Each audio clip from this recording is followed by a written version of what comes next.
Bien, continuamos revisando el método de las corrientes de malla. Continuamos revisando este método.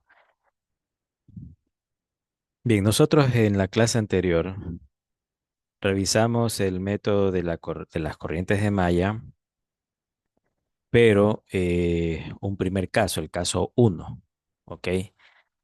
A continuación, lo que vamos a hacer es revisar un caso 2 para este método de las corrientes de malla, ¿no? Este, la diferencia esencial entre el método del caso uno y del caso 2 eh, es que en el caso uno ya nosotros tenemos mallas, ¿ok? En las que ninguna de estas mallas comparte una fuente de corriente, ¿ya? Mientras que en el caso 2 por lo menos dos mallas, entre ellas dos, van a compartir una fuente de corriente. ¿Ya? ¿A qué me refiero? Vamos al caso uno. Revisemos el caso uno. En el caso uno, por ejemplo, aquí nosotros tenemos un problema en donde eh, lo resolvemos este problema con el caso uno, ¿ya?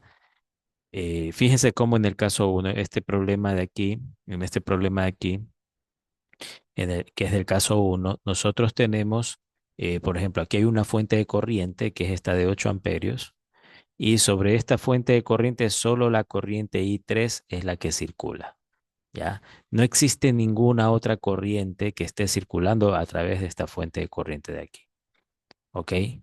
Esto lo convierte a este caso en el caso uno inmediatamente.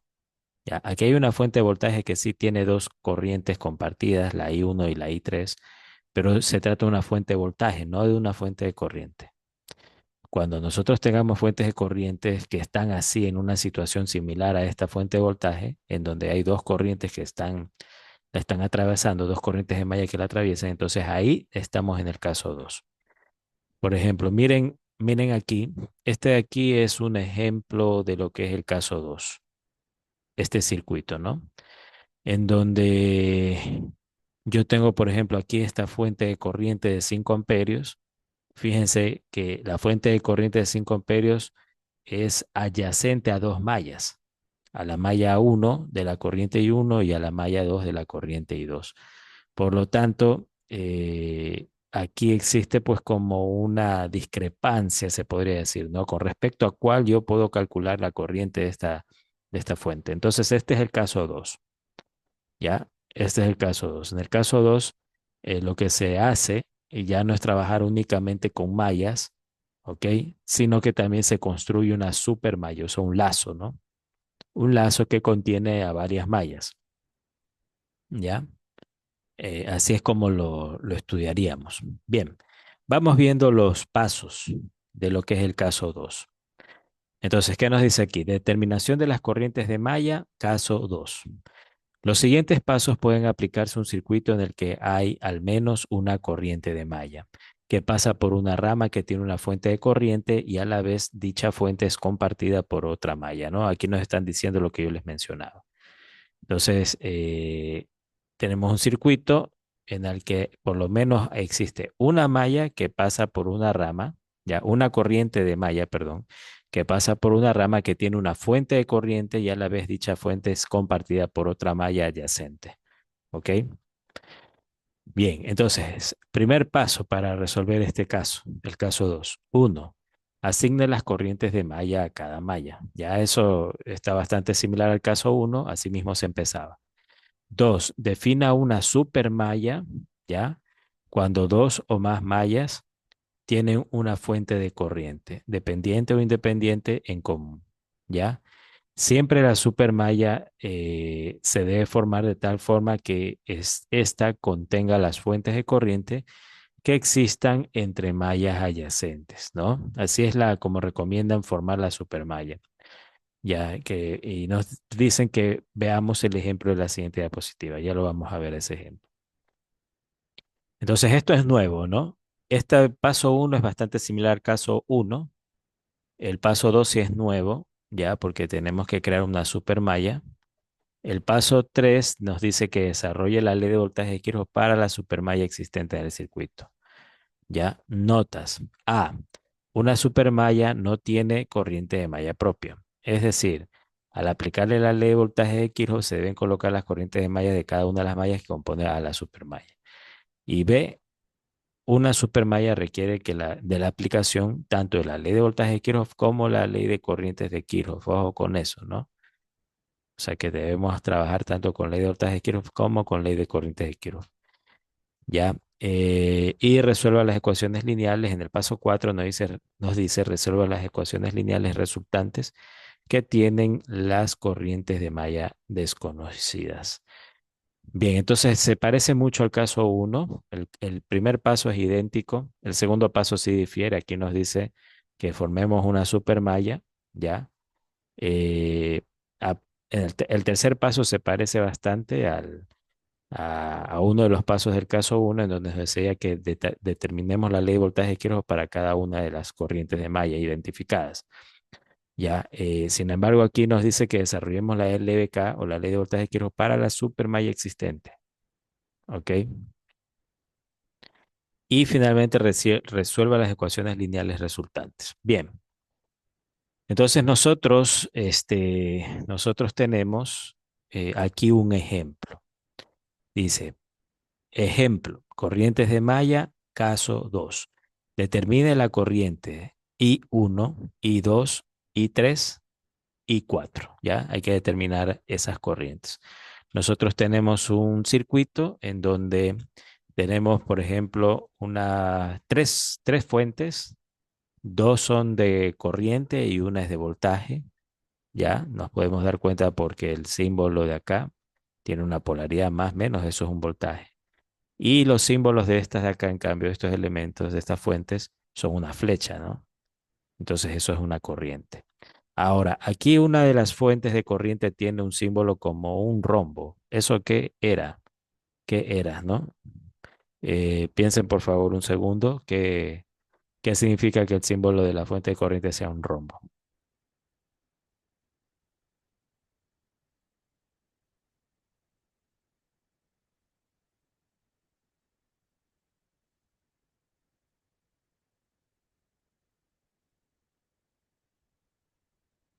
Bien, el símbolo como un rombo representa una fuente dependiente, ¿ok? Esta es una fuente dependiente de corriente y aparte de eso es controlada por corriente, por la corriente I sub cero. Ya, entonces aquí en alguna parte del circuito tiene que estar esa corriente y fíjense, es esta corriente que está acá, la I sub cero. ¿Ok? Entonces, el valor de corriente que entrega esta fuente depende de la corriente que hay aquí en esta rama, ya que esa corriente se llama I sub cero. Bien, entonces, esto es el caso 2. Si nosotros vamos a aplicar el método de las corrientes de malla, estamos dentro del caso 2, ¿no? De ese método. Entonces, lo que nos recomendaba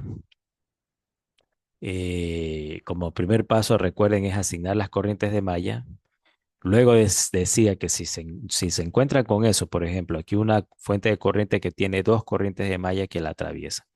Eso es caso 2 directo. Acá hay otra fuente de corriente con dos corrientes de malla que la están atravesando. Eso es caso 2. Entonces, si hay ese escenario, se recomienda eh, que se defina una supermalla, ¿ya? Una supermalla y que esa supermalla forme, o sea, o el lazo que se forme, ¿ok? Contenga las fuentes de corrientes, ¿ya? Que existen entre mallas adyacentes. O sea, este lazo de aquí debe tener a esta fuente de aquí y a esta fuente de acá, ¿ya? Porque son las fuentes de interés, son las fuentes que están siendo pues atravesadas ya por corrientes de malla que son adyacentes, una al lado de otra. Ya, entonces el lazo debe contener esas fuentes obligatoriamente. Bien, una vez que ya tenemos nosotros la supermalla, el siguiente paso nos decía que encontremos la ley de voltaje de Kirchhoff de esta supermalla. ¿Ya? Apliquemos eso de ahí. ¿Ok? Y luego, hay que hacer álgebra, ¿no? Simplificar las expresiones, tal vez encontrar términos semejantes en un sistema de ecuaciones y encontrar las incógnitas, que en este caso son la corriente I1, I2, I3 y I4. Bien, entonces el primer paso aquí, este simbolito aquí significa que ya empieza la solución. El primer paso es que aplicamos la ley de el voltaje de Kirchhoff a la malla que hemos formado aquí nosotros, ¿no? Entonces recuerden, ¿no? Uno llegaba y se ubicaba en un punto e iba recorriendo. Y también antes de aplicar la ley de voltaje de Kirchhoff es necesario, si es necesario, pues colocar las polaridades en las resistencias de acuerdo a la convención pasiva, ¿no? Entonces, bien, vamos a ver, para esta corriente de aquí, ¿ya? Para la corriente I1, la convención pasiva me dice que el signo más, ¿ya? El signo más de la resistencia de 2 ohmios va a estar ubicado a la izquierda, ¿no? Porque por ahí está entrando la corriente I1. Acá nosotros tenemos la corriente I3. La corriente I3 en la resistencia de 4 ohmios entra por la izquierda. Ahí coloco el más. La corriente I3 en la resistencia de 8 ohmios entra por arriba. Ahí coloco el más. Luego en la otra malla, la malla 2, tenemos que la corriente I2 entra por la parte de abajo en la resistencia de 6 ohmios. Ahí coloco el más y estoy listo, creo, ¿no? Estoy listo. Bien, entonces voy con mi ley de voltaje de Kirchhoff. Me quedaría el voltaje en esta resistencia de aquí, que es la corriente I1 por 2 ohmios. Ese es el voltaje. Y los considero como con signo positivo, ¿no? Porque estoy yendo en este sentido así. Estoy yendo así, ¿no? Estoy recorriendo esta malla así, ¿no? En este sentido. Bien, entonces tenemos pues más 2 por I1. Continúo en la supermalla y aquí tengo esta resistencia de 4 ohmios. Sería la corriente I3 por 4, ¿ya? Que justamente es esto que está aquí anotado, I3 por 4. Luego venimos acá y aquí vamos a tener lo siguiente. Vamos a tener I3 por, perdón, 8 ohmios, que es la resistencia. Para calcular el voltaje de esta resistencia sería 8 ohmios que multiplica a I3 menos I4, ¿no? Eso es justamente lo que se coloca aquí. 8 que multiplica a I3 menos I4, ¿ya? Y finalmente en la última malla, en la malla 2, tenemos que vamos a tener 6 por I2, ¿ya? 6 por I2. Y eso es igual a cero. Eso es igual a cero. Muy bien. Entonces yo aquí, esta expresión que está aquí, debo simplificarla. Ya ahí ya vienen los términos semejantes, lo que es el álgebra, y encuentro esta expresión que está indicada aquí. ¿Ya? Esta es la expresión que entonces determino. Bien, ahora recuerden que para la supermalla nos decían que no solo apliquemos la ley de voltaje de Kirchhoff, sino también la ley de corrientes de Kirchhoff. ¿Ya? Entonces, la ley de corrientes de Kirchhoff se aplica a nodos. Entonces, yo voy a ubicar unos nodos en la supermalla. Ubico el nodo P y ubico el nodo Q, ¿no? Tal como se indica aquí. El nodo P y el nodo Q. Luego dice, para la fuente de corriente independiente se aplica la ley de corrientes de Kirchhoff en el nodo P. Para la fuente de corriente independiente es esta que está aquí. Y apliquemos pues la ley de corrientes de Kirchhoff en este nodo. Recuerden, corrientes que entran positivas, corrientes que salen negativas. ¿Ya? Entonces, ¿qué me va a quedar? Que la I2, que es una corriente que entra, va a ser igual a la I1 más la I5, que son corrientes que salen, ¿no? Esa es una ecuación que me queda aquí, la ecuación número 2. ¿Ya? Luego, para la fuente de corriente dependiente, la otra fuente, la que está acá, aplico la ley de corrientes de Kirchhoff, ¿ya? Pero esta vez en el nodo Q. Entonces veo cómo me queda la ecuación. Sería corrientes que entran en un lado de la ecuación y corrientes que salen en el otro lado. Y tenemos que la corriente 3 y sub 0 entra, ¿ya? Y 3 también entra y la I2 sale. Entonces la ecuación queda así. Espera un segundo, por favor.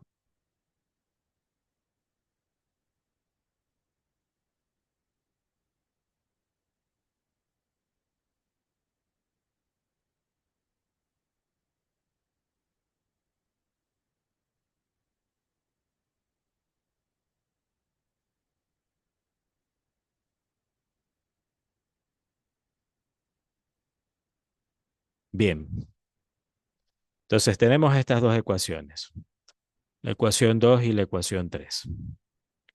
¿Ya? Eh, el objetivo sería tener cuatro ecuaciones porque estamos hablando de cuatro incógnitas. Y uno, y 2, y 3 y 4. Entonces, yo hasta ahorita tengo una ecuación con las cuatro incógnitas. Aquí tengo otra ecuación, ¿ya? Aquí veo que me asoma la I sub 0, ¿ya? Aquí en esta parte de acá que están haciendo, pues,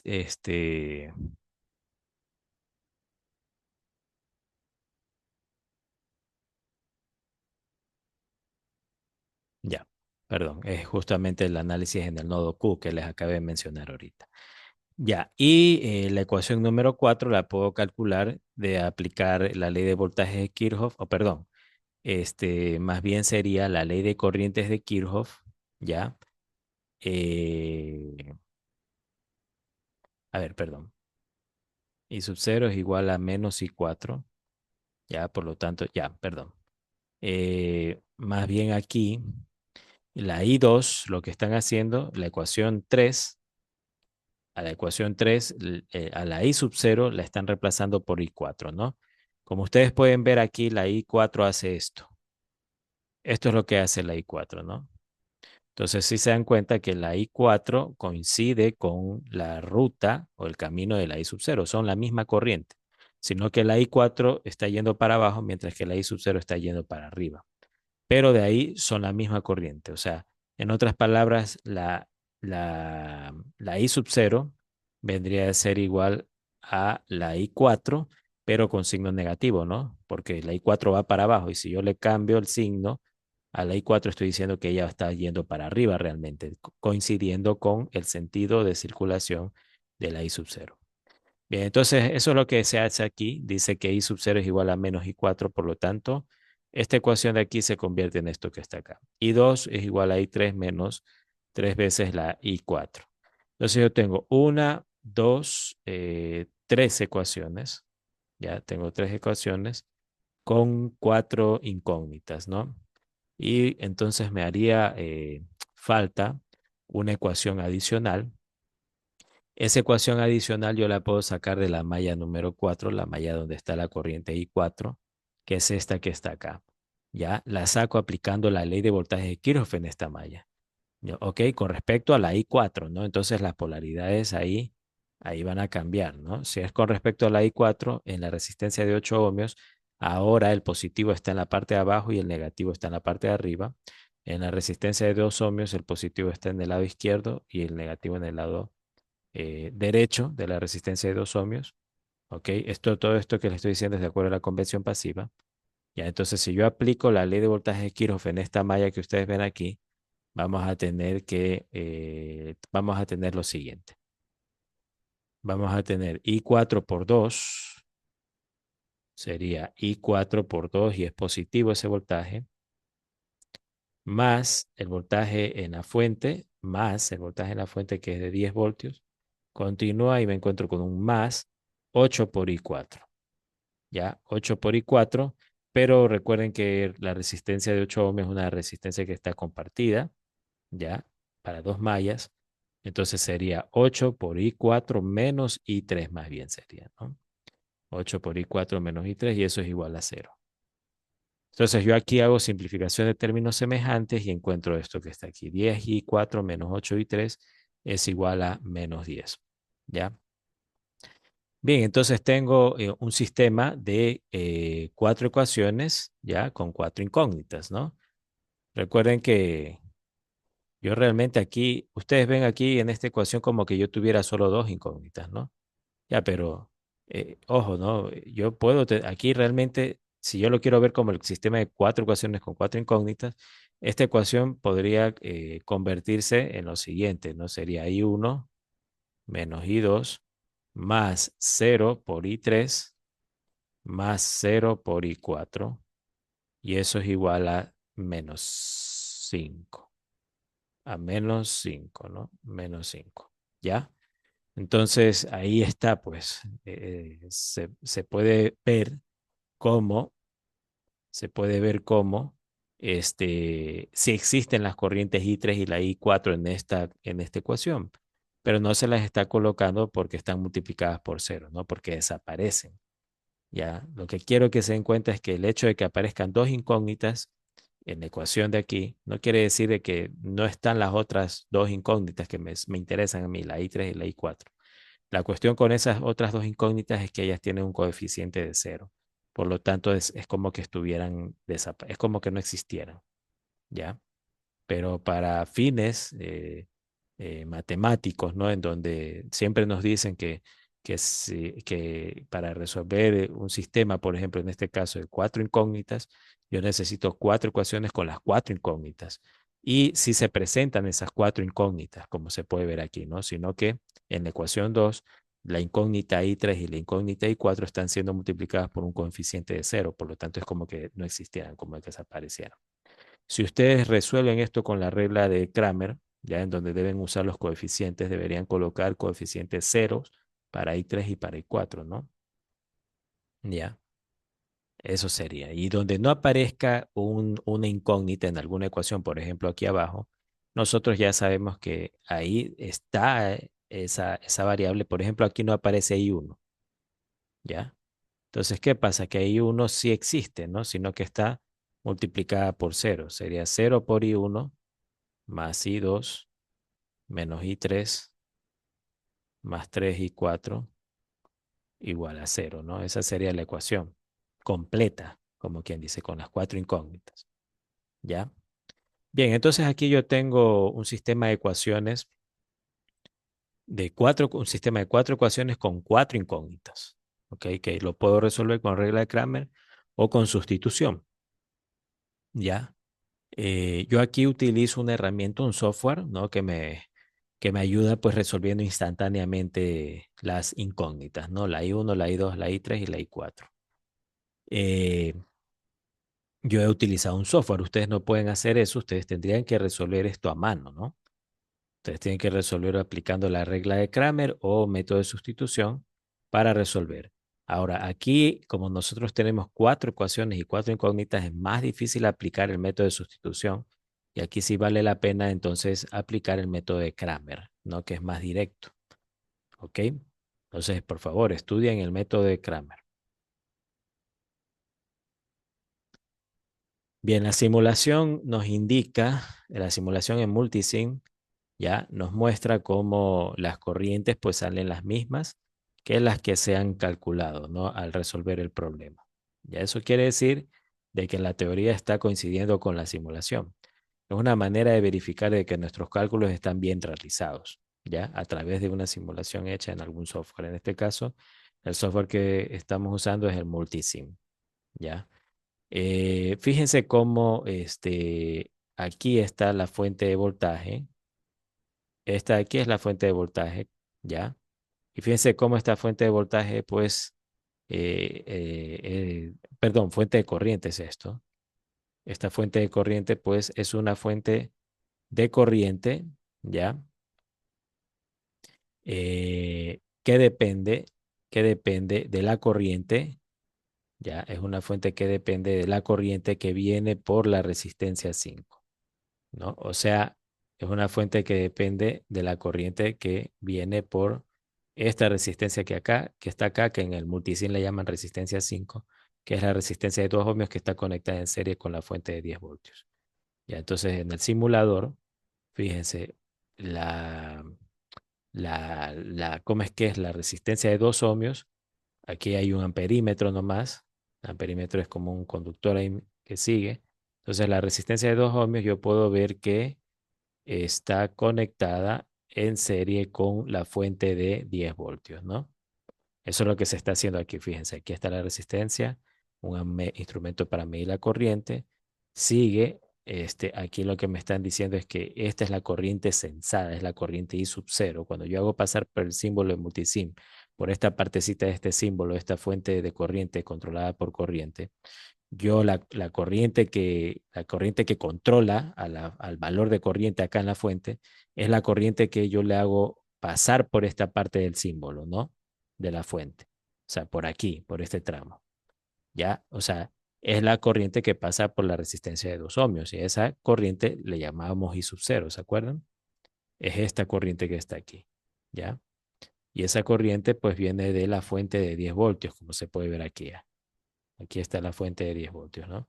Entonces la I sub cero realmente hace esto. Viene así, pasa por aquí, viene así, y aquí pasa por un amperímetro para medirla la I sub cero, ¿no? ¿Ya? Bien, entonces aquí están todas las corrientes, la I1, la I2, la I3 y la I4 también simuladas. Ya, aquí nosotros tenemos un ejemplo adicional.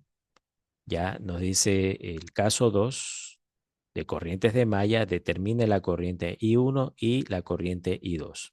¿Ya?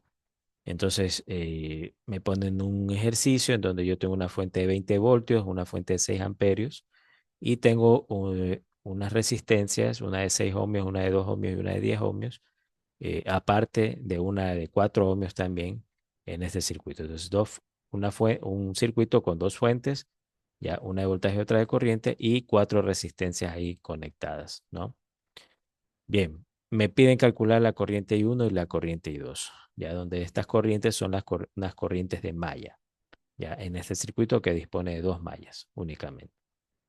Bien, entonces recuerden, ¿no? Este, aquí realmente, aquí realmente lo que se está haciendo es resolver con un primer método y este primer método realmente lo que está planteando es no establecer una supermalla, ¿ya? Sino que trabajar con las mallas nomás, ¿no? A pesar de que tenemos una corriente que está siendo atravesada por dos corrientes de malla al mismo tiempo, esto nos indica que estamos en el caso 2, ¿no? Y hay que tratar como el caso 2 a esto de aquí, estableciendo la supermalla, por ejemplo, y aplicando la ley de voltaje de Kirchhoff y ley de corriente de Kirchhoff a la supermalla. Ya. Sin embargo, nosotros no vamos a establecer en este primer método para solucionar este problema, que es el caso 2, no vamos a establecer la supermalla. Después les muestro cómo sería la solución de este mismo problema estableciendo la supermalla. Y ustedes se van a dar cuenta que se simplifica el trabajo, ¿no? Al establecer la supermalla, hacemos más simple el trabajo a realizar, ¿ya? Pero bueno, este es el camino largo, ¿no? El método 1. Entonces voy a establecer la ley de voltaje de Kirchhoff en la malla 1 y la ley de voltaje de Kirchhoff en la malla 2. En la malla 1 me quedaría, si yo empiezo más o menos por aquí, ya, yo lo que tendría es lo siguiente, ¿no? Entonces empiezo por aquí y aquí está la corriente de malla la I1, que viene así, ya, entonces sería menos 20 voltios porque esa corriente se encuentra inicialmente con la polaridad negativa de la fuente de 20 voltios, ¿no? Por ahí entra esa corriente, entonces sería menos 20 voltios y de ahí en la resistencia de 6 ohmios el voltaje es la corriente por la resistencia, ¿no? Ya, pero en la ecuación de la ley de voltaje de Kirchhoff, yo voy a colocarla como positivo ese voltaje, o sea, sería menos 20 más I1 por 6, ¿ya? Ese sería el voltaje en la resistencia de 6 ohmios, más I1 por 6, porque esto es por la convención pasiva, ¿no? La corriente I1 está entrando por la izquierda, entonces ahí es en donde habría que colocar el más y el menos de esa resistencia. Ahora, con respecto a la malla 1, la corriente I1 en esta resistencia de 2 ohmios está arriba, en la parte de arriba y por debajo de esta resistencia de 2 ohmios está la polaridad negativa de esa resistencia, ¿ya? Ahora, la resistencia de 2 ohmios es una resistencia que está siendo atravesada por dos corrientes, por la corriente I1 y la corriente I2. Ya, pero yo estoy analizando con respecto a la malla uno. Entonces, en la resta, ya, de I1 e I2, el I1 va con positivo y el I2 va con negativo. O sea, sería I1 menos I2, es todo eso encerrado en paréntesis multiplicado por 2 ohmios. Ese es el voltaje en la resistencia de 2 ohmios. Aquí establezco un nodo Q, ¿ya? Un nodo Q por conveniencia, es ahí en donde debería yo aplicar la ley de corrientes de Kirchhoff. Saco una ecuación adicional que me podría servir para solucionar este problema. Pero bueno, entonces aplico la ley de voltaje de Kirchhoff en la malla uno. Me quedaría menos 20 más 6 por I1, ¿ya? Y de ahí sería I1 menos I2 por la resistencia de 2 ohmios, más el BQ, ¿no? El BQ es el voltaje que es de ahí, desde este punto a tierra, ¿no? Es el voltaje en la fuente de 6 amperios, ¿ok? Ese es el BQ. Eh, Bien, y aquí simplifico términos semejantes y llego a la primera ecuación. Ecuación uno. Ahora, si yo aplico la ley de voltaje de Kirchhoff en la malla 2, obtengo esta ecuación que está aquí. Aquí lo que llama la atención es esto, I2 menos I1 por 2, ¿no? I2 menos I1 por 2. Fíjense que es al revés. Antes era en la malla 1 era I1 menos I2. Y si yo analizo con respecto a la malla 2, tiene que ser I2 menos I1. Siempre el signo, ¿ya? De la diferencia, de la resta entre dos corrientes que atraviesan un mismo elemento, ¿ya? Siempre el signo que lleve cualquiera de esas corrientes de malla pues va a estar definido positivo si es que el análisis lo estamos haciendo en esa respectiva malla, ¿no? Por ejemplo, yo ahorita estoy haciendo el análisis para la malla 2. Entonces, en la resta tengo la I2 es la que va como positiva y la I1 es la que va como negativa, ¿ya? Bien, entonces yo tengo esta ecuación de aquí y la simplifico y hallo esto que está acá, ¿ya? De aquí puedo sacar yo una ecuación más. ¿Cómo lo vamos a hacer? Tenemos la ecuación 1, ¿no? Esta es la ecuación uno y acá tenemos la ecuación 2. Yo voy a sumar esas dos ecuaciones, ¿ya? O sea, términos semejantes, eso es lo que sumo. Y me va a quedar que 6 y uno más 14 y 2 es igual a 20, ¿ya? Una tercera ecuación que ahí tengo. Ya, y luego no se olviden que hay que aplicar la ley de corrientes de Kirchhoff, ¿ya? En esta, pues en esta, eh, la ley de corrientes de Kirchhoff hay que aplicarla en el nodo de interés, se podría decir, ¿no? Que en este caso es el nodo Q, ¿ya? Entonces, ¿cómo me quedaría la ley de corrientes de Kirchhoff en ese nodo Q? Este que está aquí. Sería corriente que entra es de 6, ¿ya? Amperios. Otra corriente que entra es la I1 y eso debe ser igual a la I2, ¿no? Porque la I2 está saliendo, entonces la pongo en el otro lado de la ecuación. Entonces me quedaría I2 menos I1 es igual a 6, ¿no? I2 menos I1 es igual a 6. A la larga eso es lo que me queda, ¿no? I2 es una corriente que entra, I1 es una corriente que sale y la de 6 amperios, la de la fuente, es una corriente que está entrando, ¿no? Una corriente que está entrando. Bien, entonces yo aquí tengo otra ecuación y tenía por acá esta ecuación que está aquí, esta que está aquí, ¿no? La ecuación 3. Entonces es un sistema de dos ecuaciones con dos incógnitas. Ya en el software para solucionar yo cargo estas dos ecuaciones con las dos incógnitas I1 y 2 y el software me entrega los valores, tanto de I1 como de I2, ¿no? Son estos que están aquí. Ahora, ustedes no pueden hacer esto, entonces tendrán que hacerlo a mano, ¿no? Plantean el sistema de ecuaciones con las dos incógnitas y resuelven a mano el cálculo, ¿no? Aquí pueden aplicar regla de Kramer. Aquí solo son dos incógnitas, tal vez aplicar método de sustitución es más rápido, ¿no? Que el de la regla de Kramer. Y las corrientes entonces, la I1 ha dado menos 3,2 amperios y la I2 2,8 amperios. Bien, Observen que para solucionar este ejercicio no fue necesario obtener una ecuación a partir de una supermalla. Sin embargo, el uso de la supermalla puede ayudar a simplificar el proceso de solución. En la siguiente diapositiva se resuelve otra vez el circuito, pero esta vez aplicando la supermalla, ¿no? Bien, entonces nosotros vamos a volver a resolver este problema, pero esta vez, esto es el caso 2. El caso 2 me recomienda a mí que establezca una supermalla cuando me encuentre con una fuente independiente o dependiente de corriente que está siendo atravesada por dos corrientes de malla, ¿no? Ahí hay que ver el caso 2. Bien, entonces yo establezco mi supermalla, establezco la ley de voltaje de Kirchhoff en esa supermalla, ¿ya? Considerando que la polaridad, ¿ya? Positiva de los elementos depende de por dónde entra la corriente de malla a la cual pertenece ese elemento, ¿no? ¿Ya? Bien, por ejemplo, yo voy a aplicar la ley de voltaje de Kirchhoff a la supermalla. Entonces, ¿cómo debería ir yo? Avanza mi corriente de malla y se encuentra con el negativo de la fuente de 20 voltios. Entonces, mi ecuación pues empieza justamente de esa manera, ¿no? Entonces sería -20, que es este que está aquí, ¿ya? La corriente de malla continúa, la I1, se encuentra con el más aquí y el menos acá, entonces a la izquierda hay que colocar el más porque por ahí entra la corriente de malla y sería la corriente I1 por 6 ohmios, ¿ya? Entonces, justamente se trata de este de aquí y es positivo, ¿no?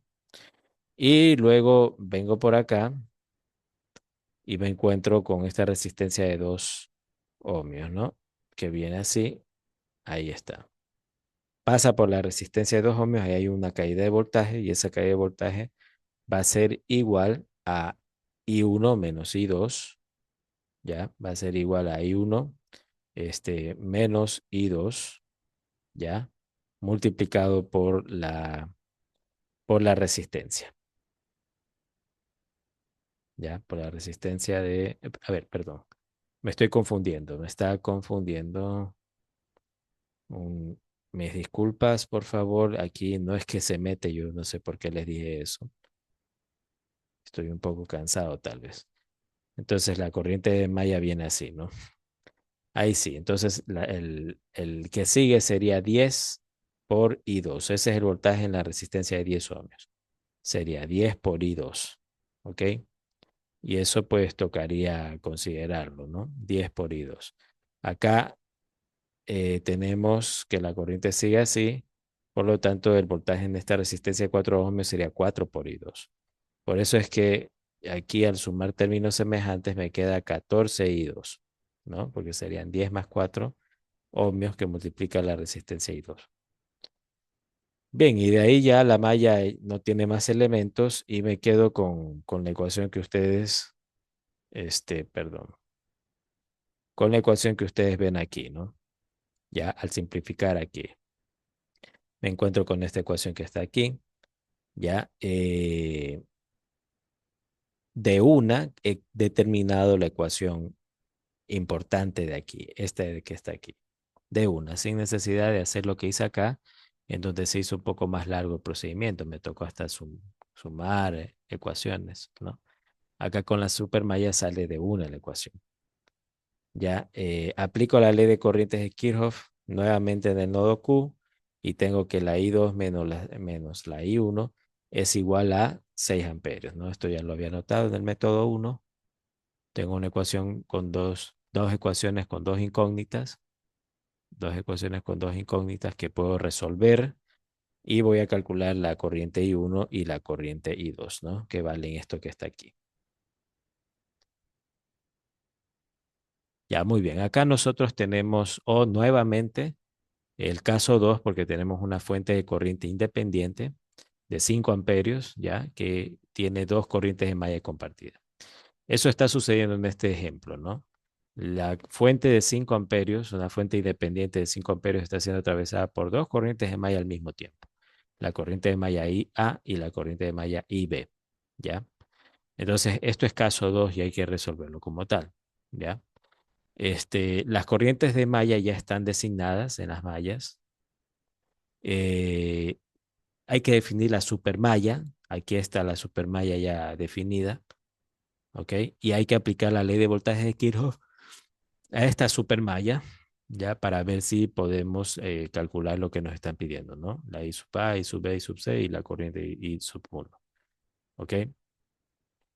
Bien, luego el caso 2 me dice que establezca, ya, que establezca pues ley de corrientes de Kirchhoff para la malla, para la supermalla. Entonces, la ley de corrientes de Kirchhoff se aplica a nodos, ¿no? Entonces yo voy a establecer un nodo aquí abajito de esta fuente independiente.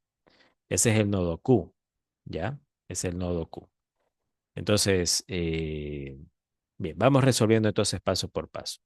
Una vez que yo ya tengo la ley de las mallas respectivas, empiezo a calcular ley de voltaje de Kirchhoff para cada malla.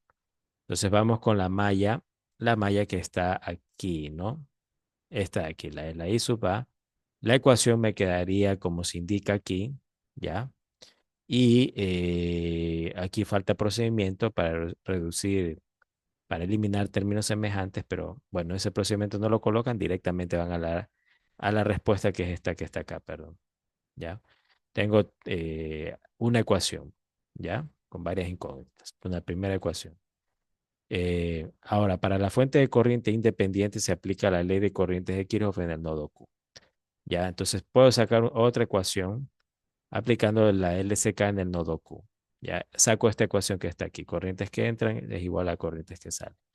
Ya las corrientes en el nodo Q, la corriente IA y la corriente IB son corrientes que entran y la corriente de 5 amperios de la fuente de 5 amperios de corriente, esa es una corriente que sale de ese nodo. Bien, entonces luego ya tenemos tenemos dos ecuaciones con tres incógnitas. Necesitamos una ecuación más que tenga las mismas incógnitas para plantear nuestro sistema de ecuaciones y resolverlo con herramientas como la regla de Kramer. Ya, entonces aplico la ley de voltaje de Kirchhoff a la malla C, ya, y me va a quedar esto que ustedes ven aquí, ¿ok? Y entonces yo tengo esto, ¿no? Voy a tener entonces una, dos y tres ecuaciones con tres incógnitas. Yo puedo aplicar regla de Kramer, puedo aplicar cualquiera de estas cosas, ¿no? El método de sustitución. Y se supone que lo que voy a obtener, pues, que lo que voy a obtener, pues, se trata de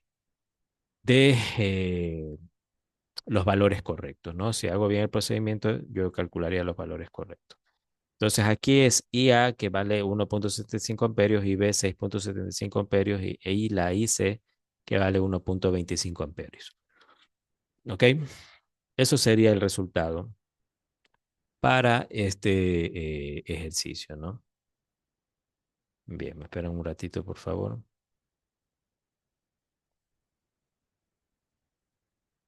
Bien,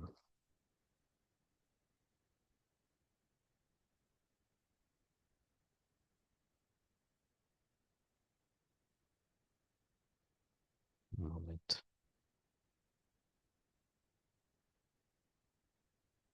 Ok,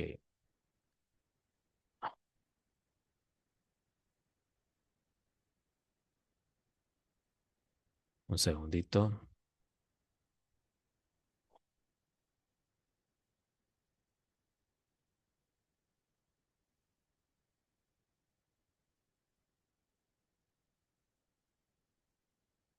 Ya, entonces, bueno, para este problema de aquí,